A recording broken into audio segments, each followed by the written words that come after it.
The documents are to protect the agency as well as to clarify events should a protest, audit, or other situations arise. Even if there should be a court case, this file will be a source of reference for the agency. It provides permanent information related to a contract. So we can follow a particular contract, the history of the contract, and how it is managed. And even we can trace back if there is a problem with a situation or a problem with understanding of the contract. We can go to the original documents that establish the contract. We can go back to the negotiation table and find out how we started.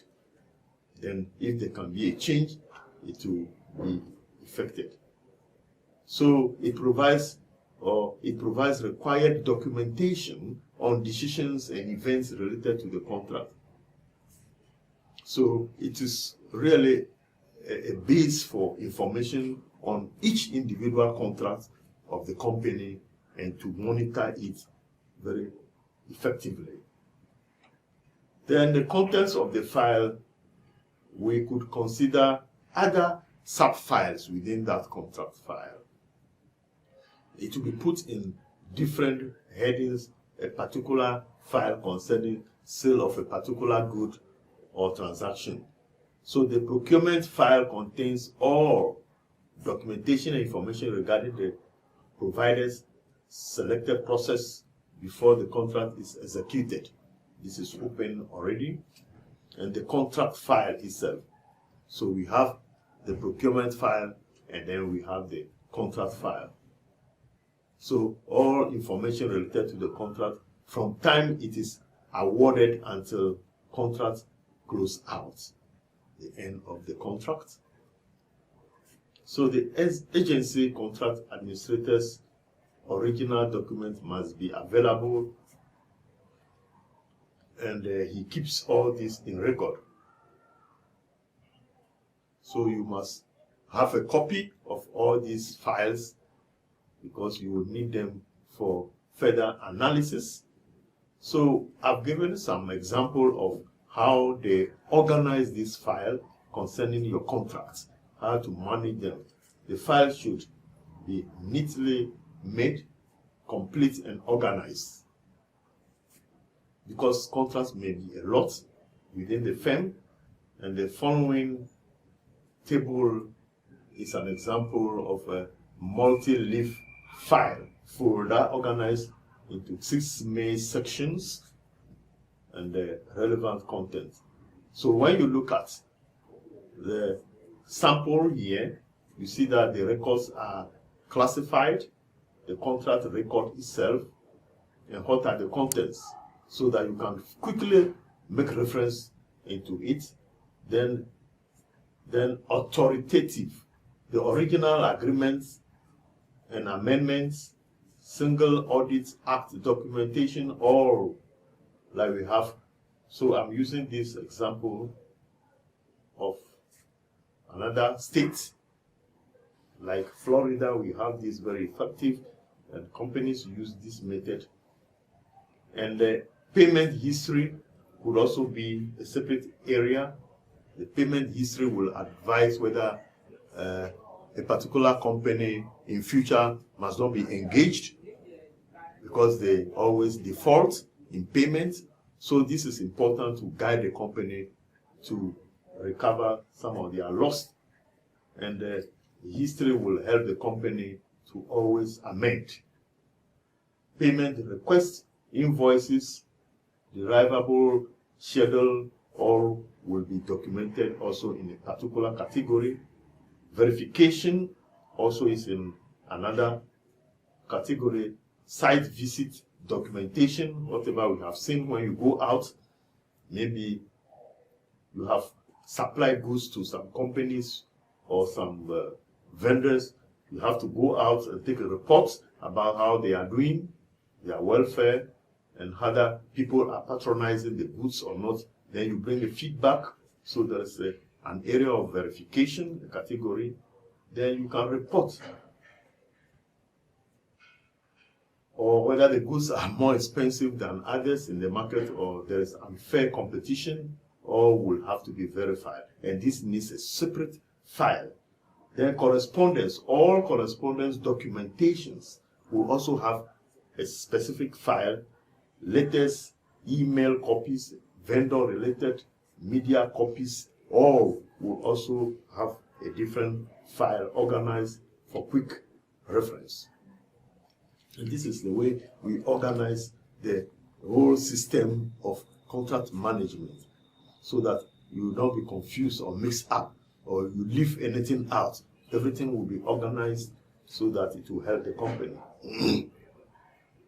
Now, before a contract is concluded between parties, before a contract is made with vendors or with any other party, first of all, there must be a negotiation. We know that in contract law, negotiation might not be necessary in a lot of contracts. Simple contracts, you may not need any negotiation. But in complex contracts or specific type of contracts, there is the need for negotiation, which can be 1 week, 2 weeks, 1 month, 1 year period of negotiation until both sides or both parties compromise and agree on something which they will reduce into a contract. So negotiation is always the background work with draft, so that from there a contract can be worked out professionally. If you want to engage a lawyer to do it, but the negotiation part, the contract manager must be part of it, because they know what they want, they know the objectives of the agency or the company, and they can study the constitution of the contract, constitution of the agency, and know what is their objective and aim. So they will be involved. So there is the need for a knowledge of how do you start the negotiation of the contract before you reduce it into a contract. It's also very important. So contract negotiation is the process of give and take. The parties go through to reach an agreement. Or, as they often say in business, you don't get what you deserve, you get what you negotiate. So you do not just get what you deserve, you get what you negotiate. If you sit down, your other party will have advantage. And the basic or the basis are the negotiation, which entails risk and revenue. Risk and revenue is involved in all negotiations. In a typical contract negotiation, each party compromises on some issues in order to get what he or she really wants.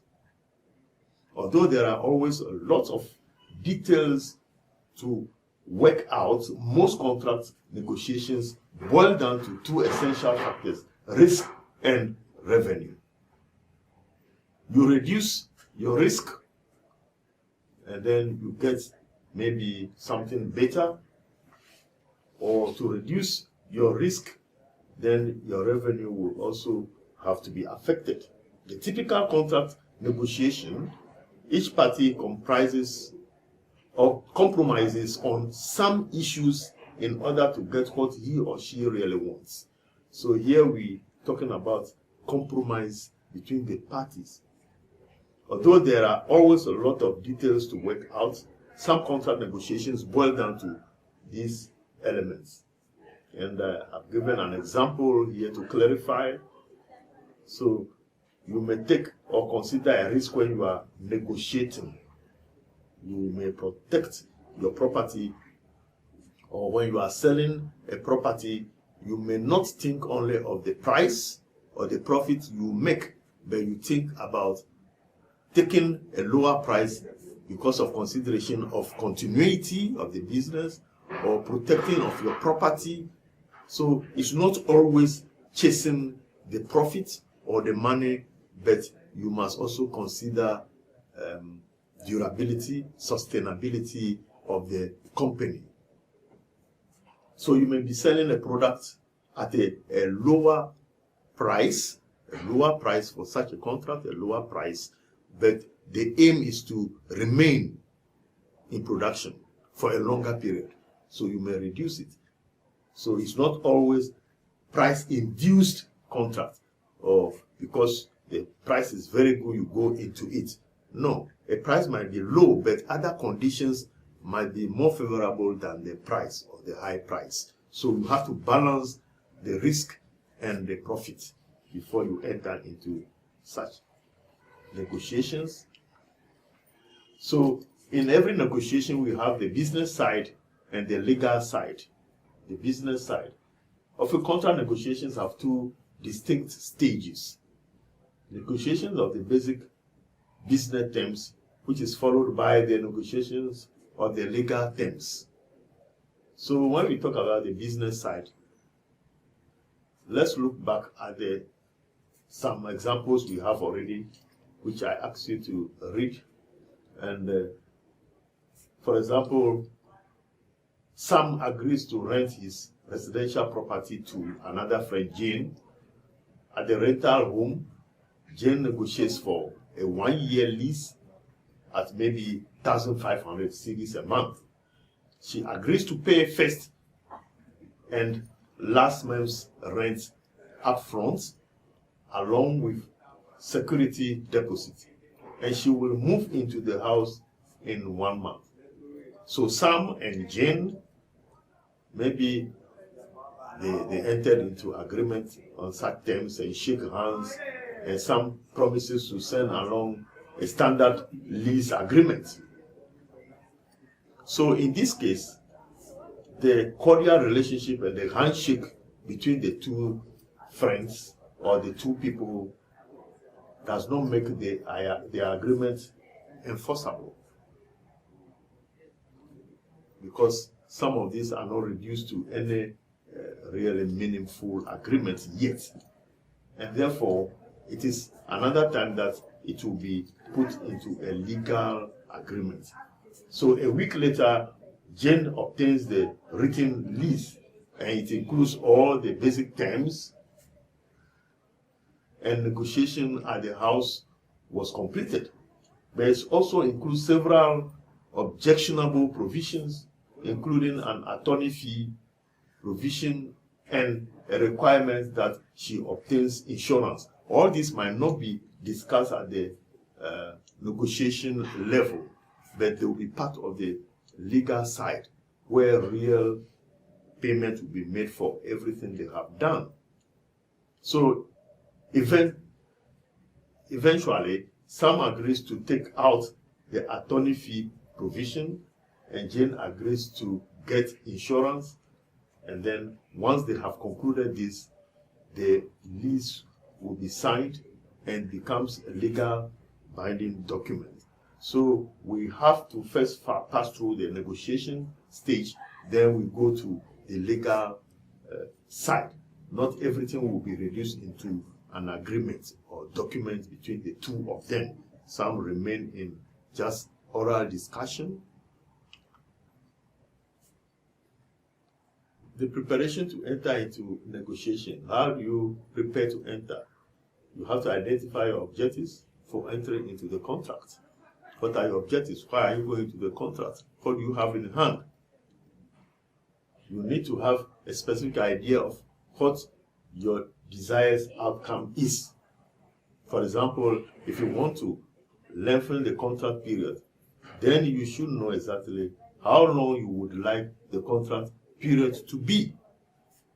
It's not something you go there to see the mood of the other party before you decide. It must be decided before you go.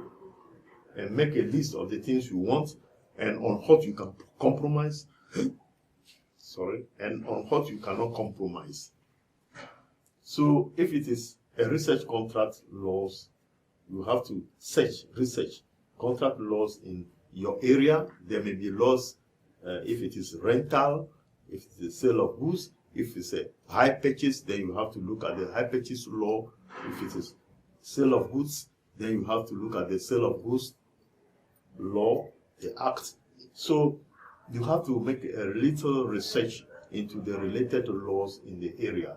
So the manager must also look at certain laws, and if there is a possibility of interpretation, they can seek the help because they may have a legal department. Build trust with those you are negotiating with. If you go into or you enter into a contract or to a negotiation first, you have to have trust in the people you meet. You don't underrate them and devalue them. You have to build trust with all those who are in the negotiation and approach negotiation with a positive attitude.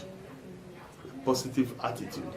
They will promote cooperation and aid both parties their openness to mutually beneficial solution. So usually a good negotiator will have to rough draft some of the issues he would like to present.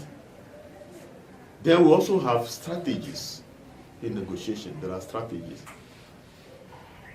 One of them is breaking the negotiation into parts, because this makes you feel as if you are reaching a series of solutions and making progress rather than battling over a big war.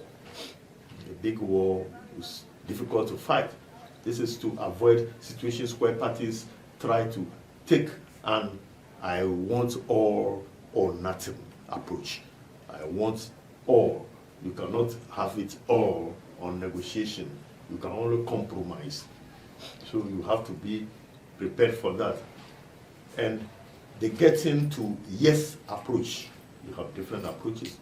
To reach agreement or to get it or get to yes, the negotiating parties must separate the people from the issues. Even if you know your partner or you know another person at the other side of his character, of his life, that one will be outside the profession itself. So you have to be very mindful and not emotional or make judgments before you enter. So you have to look beyond the negotiating parties to see who or what is the real interest or influence affecting each party. Then take control. Taking control does not mean you should dominate a negotiation. Controlling the location, time, topics, and the pace of negotiation, sometimes called controlling the agenda. You can really control the agenda. This may give you an advantage by seeming to act as the moderator of the negotiation. Then you prioritize also. Contract negotiations typically focus on revenue and the risk, but some of these are more important than others. So you have to see what is most important to you, and then you work at it, when to negotiate and the need for it. But it's also important to alert the administrators not to leave things until last minute.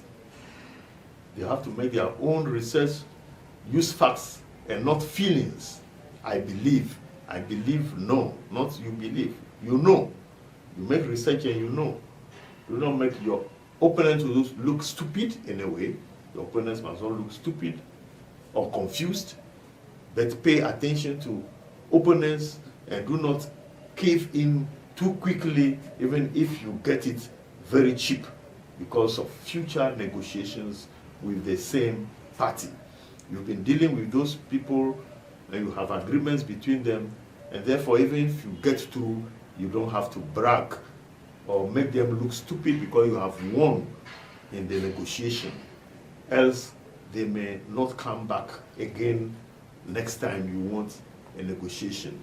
And therefore you have to take some of these approaches seriously and read about them. So we have a lot of recommended materials students can use in enhancing their understanding of how a contract can be managed properly. A contract of a firm or agency can be managed by the administrator if anybody is called upon to do that. So it cannot be, or it should not, a specific profession, but anybody can learn how to negotiate and how to manage a contract or contracts of a company or an agency very effectively. This management of contract makes, one, the absence of litigations. It reduces conflict over certain areas. It makes the company or the agency get more profit. All unwanted elements in the company that prohibit productivity will be reduced. So contract management is very important because it is what really helps the company to stand up with standard. And that is why we have to know about the contract management itself, or contract administration, as I've said. You are administering all related issues to all contracts within the agency or the company. So we have other areas we can look at later. But I think it is really explanatory, and when you read the materials, you can understand straightforward without any difficulty, because it's a bit provided in details, not only in PowerPoints or just notes, but it's a bit detailed for your reading and understanding. And I hope you follow all instructions which will follow. And we have also added some reading materials which students can refer to and read on their own. Thank you very much for these parts also.